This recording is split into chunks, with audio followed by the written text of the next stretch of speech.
Welcome to the final developer diary for F1 2010.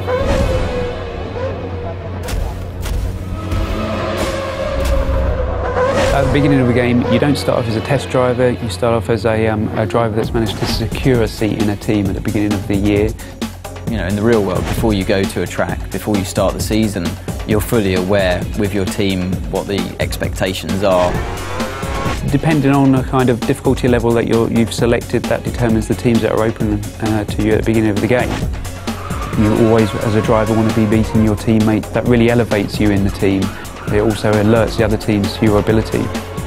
The garage is a key location in the game. You've got your animated crew working on your car, your race engineer feeding you intel. You've actually been lucky enough to have real race engineers get into the motion capture suits and really just perform the tasks that they do day to day. And that really is a great sensation when you come in there and you see your whole team around you and you really feel a part of that atmosphere. When you talk to teams and you talk to drivers, they don't actually do the level of car setup work you would normally see in a racing game. You're not going there with the wrong gear ratios, with the wrong aero for that circuit. It's up to the driver to just finally tweak the car to your style, not to make drastic changes. The expectations from the driver playing the game are the same as what they would be in real life, given your machinery. You know, at the end of the day, the teammate that you have is the only direct competition that you have through the whole season.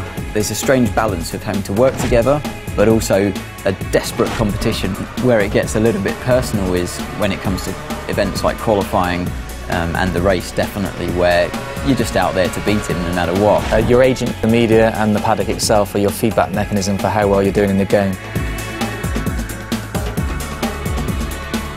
The paddock themselves vary location to location. We've got a night paddock in Singapore, Melbourne's built in a park, and you're going to see the key buildings. So the paddock's going to get busier, more press there, more pit girls hanging around, more rival drivers interested in you, the better you do on the track. We've got two different types of media in the game. You've got the impromptu media and you've got the press conference. When you speak to the characters in the press conference, it's usually about your race weekend performances. They're not so sensationalist.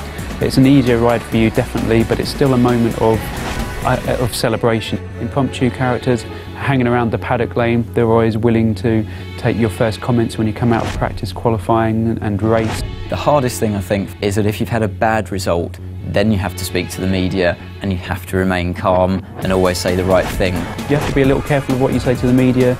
Sometimes you'll say things in the heat of the moment.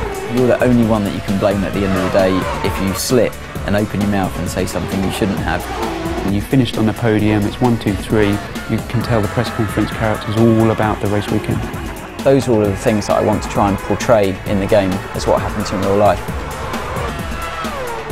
Way beyond any computer game I've ever played before.